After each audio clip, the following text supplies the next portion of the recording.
Hey guys, it's Olivie Blake, and this is me not writing. So, as you might have noticed, these are my Mickey ears because Disney is doing a share your ears thing for the Make-A-Wish Foundation. So basically all you have to do is post a public picture of yourself in Mickey ears until November 27th, and they will donate $5 to the Make-A-Wish Foundation, I think. Anyway, obviously, of course, I own the most dramatic pair of Mickey Mouse ears that they make. This makes me look like I'm a Southern widow coming to the door once they've announced that my husband's been found murdered. There's the little bejeweled Mickey. So yeah, my veil is like sort of in my eyelashes. Everything's fine. I have a bourbon and soda, which I would not normally put club soda into like any alcohol really. But it seemed like a little early to just be drinking bourbon straight. So cheers. For the record, my favorite is Bullet Rye. I think I've said this before, but that's what I'm drinking. The dagger is here. Do not worry, we have gone full drama indeed. Okay. So also this fits in nicely to I've started talking about my Advent fic. If you are new to me, every year I do an Advent starting December 1st to December 24th, wherein I post an entire fic over 24 days, 25. And so this year it is called Felicitous Tidings from the Nouveau Riche. And it's not the same as it has been the last 2 years, which were kind of a spoof of a reality show. This is set in 1920s New York. It's a mystery, but also mostly a comedy, and I just really wanted to write a 1920s. It's kind of Gatsby inspired. Well, it's Gatsby inspired for sure. It also has another inspiration, which I'm not going to bring up because I feel like that would lead to so many misconceptions about the plot. But I'll tell you at the end. Also, to prepare for this story, I am reading this romance novel, Bitter Spirits by Jen Bennett. I haven't started it yet, but I'm very excited. I went to the Ripped Bodice, my favorite romance bookstore, and said, do you have anything in the Gatsby era? And they were like, do you like fantasy and science fiction and supernatural? And I was like, do I? So yes, this is about a woman who speaks to ghosts in the 1920s, in the Prohibition era. So look how on theme everything is. Not a lot of questions today. I would guess a lot of people are getting busy, so we are going to read a little bit from Masters of Death because the question that I do have is about the city of Chicago, which is due to me posting the following tweet. If you follow me on Twitter, you probably don't even notice that you follow me on Twitter because I am constantly forgetting to post anything on Twitter. So I posted this tweet on Twitter. I think falling in love in Chicago means I will always write about the city romantically, even though I fled. I'm that ex who always wants to know if she's up. So someone responded by asking, can you talk about Chicago? Any recommendations? How to beat the cold? Are you a fan of deep dish? So we're going to talk a little bit about Chicago, and I'm going to read you from Masters of Death, and then we're going to call it a day. I lived in Chicago for 3 years. It was 3 of like the coldest years on record. I cannot tell you how to beat the cold. I don't know. I beat the cold by moving to Los Angeles. I didn't beat it. It beat me.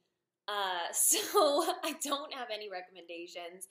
I never got very good at withstanding the cold. I guess my one thing is I have seasonal affective disorder. So while I lived in Chicago, I had one of those sun lamps, and I had to sit under it for an hour a day, which was like, I mean, you've already heard about me talk about my Chicago years. That was not my most stable. So Mr. Blake used to text me to be like, are you under your sun lamp?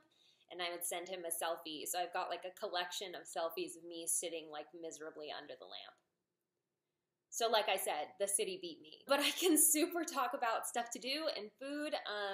Food. I can always talk about food. So actually the reason I posted this tweet is because Masters of Death takes place in Chicago, partially, among other places. And the new book that I'm writing, which I'm currently calling Turn, the non-magical one, also takes place in Chicago, and a lot of the places that I'm going to mention are actually in the story because they are living in the real world, so I'm describing the real world. Number one thing about Chicago, the best view in the city is in the women's restroom at the signature room in the Hancock Tower, the one on the 95th floor.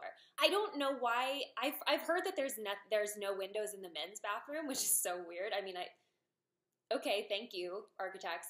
But yeah, there's like a full floor-to-ceiling window in the bathroom. It's beautiful from there. I wouldn't waste if I were you, I would not waste my time with the Sears/Willis Tower. Yeah, it is higher off the ground than the Hancock Tower, but like once you pass 95 floors, isn't it kind of all the same? So the top floor of the public library in Chicago has this amazing glass atrium that I loved, and I would just go up there and hang out. If you live in a major city, the public library where you live is probably really awesome. The LA one is really cool, plus it's in like a really interesting place downtown. While I'm on the subject of LA, I happen to know the bar scene in downtown LA very well. Like probably better than it, because when I was in Chicago, I was in law school and I wasn't really doing the bar going out sort of thing, and Mr. Blake isn't a bar kind of guy. But if you want to know where the speakeasies are in downtown LA, I can tell you. I can also tell you where you can find a live band and swing dancing, and it's Clifton's Cafeteria on the 3rd floor. It's through a certain room. Also, the Edison is really awesome. It used to be a power plant, and now you go down there and it's very like 20s themed, and they show black and white movies on the walls. And yeah, I'm not going to talk to you about LA bars unless you want me to, but yes. The Varnish is the actual speakeasy. It's in Cole's restaurant, which Cole's makes a great French dip. Right, so that's LA. I was talking about libraries. The New York City Public Library is so cool. And if you've seen Breakfast at Tiffany's, you obviously have to go. I mean, there's a whole awesome scene that takes place there. So I used to have an annual membership to the Art Institute, which is there's a lot of scenes in this new book that take place there, because I would actually go there quite a lot. I used to go hang out in the Armory, which I think is different now. I think they've remodeled it. But it's at like the very end of the floor that people don't usually spend a lot of time on, because it's mostly medieval and therefore religious art. So people don't typically spend a lot of time there. So it was usually quiet, and I liked being surrounded by daggers and swords. What other places? A place where Fox D'Amora lives in Masters of Death is on Damon Street. I used to get my palm read there, like for fun. Like people would come visit, and I'd be like, we should get our palms read. Which is why I've been told like 8 times that I'm gonna have twin boys. Made a quick list of food. 11 City Diner, I always use their mug. Their food is amazing.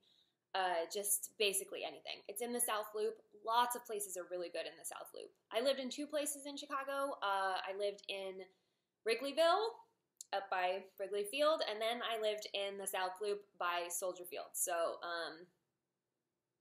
we don't need to talk about Chicago sports fans, but I've seen them all. Bongo Room is another great place for pancakes. Oh my god, their pancakes are basically dessert. They're like super indulgent. Au Cheval is like pretty famous now for its burger.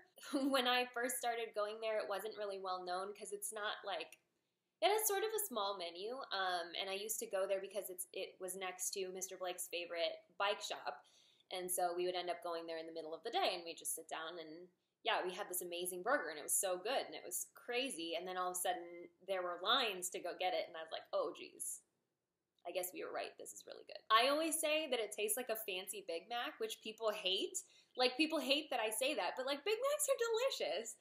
And it's a very similar sauce. That's all I'm saying. When I lived in Wrigleyville, there was a Thai place I used to love, Cozy Noodles, that's near Wrigley Field. So good. And then there's this place called Coco Pazzo Cafe, which was near something else I used to go to. They make this, like, this spaghetti with pepper. It's like a spicy spaghetti. I normally have like a pretty good palate. Actually, one of my friends recently told me that she thought my magic was that I'm an intuitive kitchen witch, which is like the best thing I've ever heard. Oh, no. She said an intuitive potions witch, but like I don't make potions a lot. I mostly make food. But even with my palate, I can't tell you how to make it. I have no idea how it's made or what's in it. But it's so good. Not Cocoa Pots of the restaurant, Cocoa Pots of the cafe. Okay, and then, so, specifically about Deep Dish, I'm going to answer this question by reading you this section of Masters of Death. This is the section when Vi Lamerick is one of the main characters. She went on an archaeological dig in the Philippines and got bitten by an aswang, a specific kind of vampire. So anyway, she got bitten by a vampire in the Philippines. Which has a different set of rules. You know, myths are different from place to place. This is when she discovers the Creatures Anonymous group. So this is from chapter 3, Management. Okay. Actually, I want to drink first.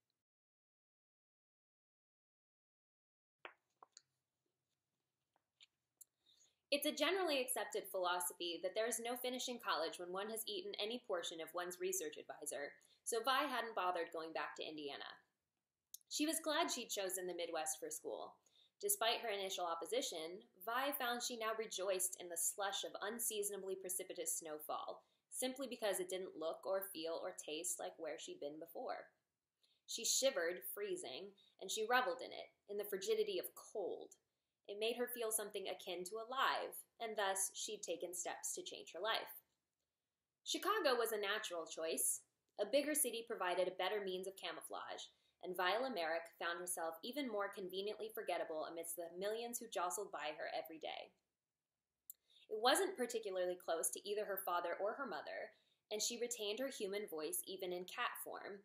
Oh, so she's a shape-shifting kind of vampire. At night, she turns into a cat.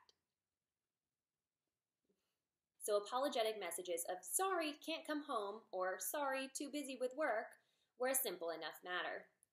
Lots of tenants owned cats, so she bought a kennel and an elaborate scratch post, claiming she had an overactive pet, but in reality, using it to give her a boost to the window, with a purposefully broken latch, beside her Lakeview Walk-Up's old fire escape.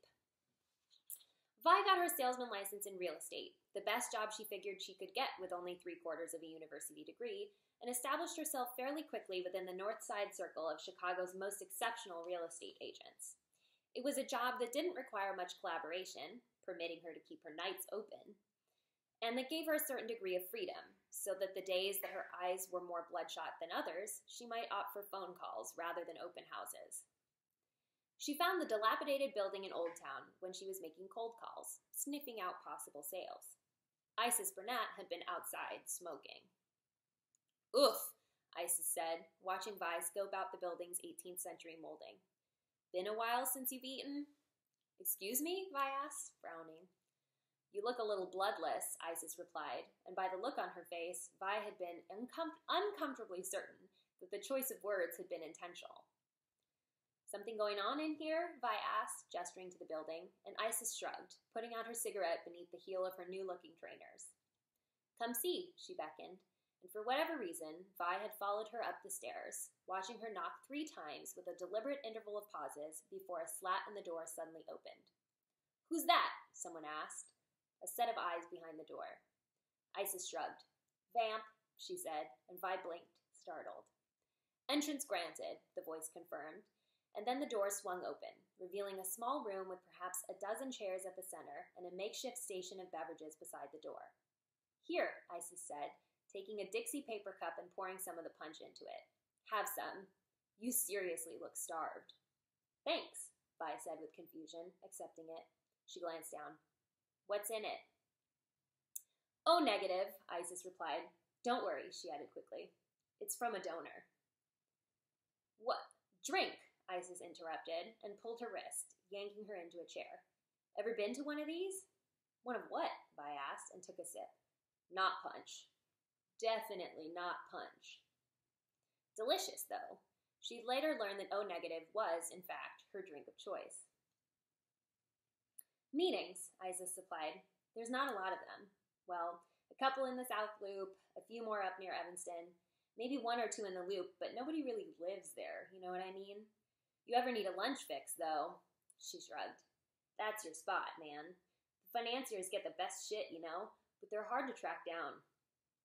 Right, Vi permitted faintly, taking another sip.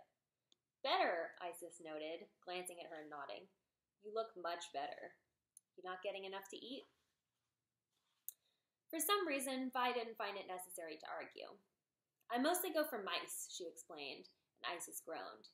That's your problem, she said. You need humans, you know? You can do it without killing someone. She paused, reaching into her pocket for a piece of gum. Unless you're good with the killing part, she conceded, holding out the container. Gum? Sure, Vi said. To gum, I mean, not murder. Hey, to each their own, Isis told her. Personally, I find it messy. You kill people, you gotta keep moving, you know? I got clients to keep track of, eternity to endure. Can't be moving around all the time. Plus, you ever had Lou Malnati's? Had it done right, I mean? Chicago classic, well done. Fuck me, she groaned, her tone bordering on sensual. Fuck. Delicious. Isis is right. That is how I order pizza from Lou Malnati's. Chicago classic, well done. You eat pizza? Vi asked, amused, and Isis shrugged. Not a vamp, she explained, gesturing to herself. I can eat. But no veggies, though, Isis said, shuddering. Makes the whole operation soggy. What? Vi asked, confused. Oh, right. Pizza. Pizza, Isis breathed out happily. Gotta treat yourself sometimes. Blood's, of course, necessary, she added, gesturing to Vi's cup. But hey, I've got a diverse palate. So, just on the pizza topic, Isis is right. Don't put vegetables in your deep dish. It makes it soggy. What do you do? Vi asked, and Isis reached into her pocket a second time, pulling out a business card. Personal trainer, she said. Pizza's a luxury, she clarified, gesturing to the tear-shaped muscle in her upper thigh for evidence. But like I said, gotta treat yourself. And the smoking? Vi prompted skeptically, eyeing the card. Equinox, she read aloud, surprised. It's not fitness, it's life.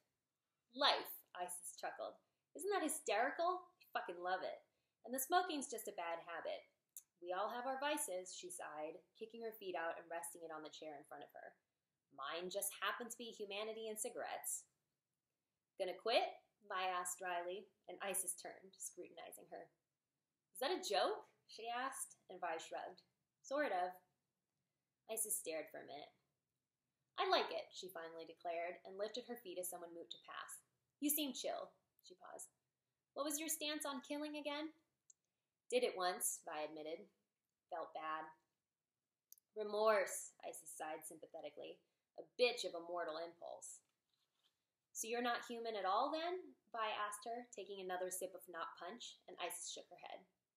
I think the generic term is demon, though that seems a bit unfair, she lamented. I mean, hey, what happened to nature versus nurture, right?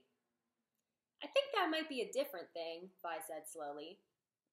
But by then a man, or something that looked very convincingly like a man, had cleared his throat from the head of the room.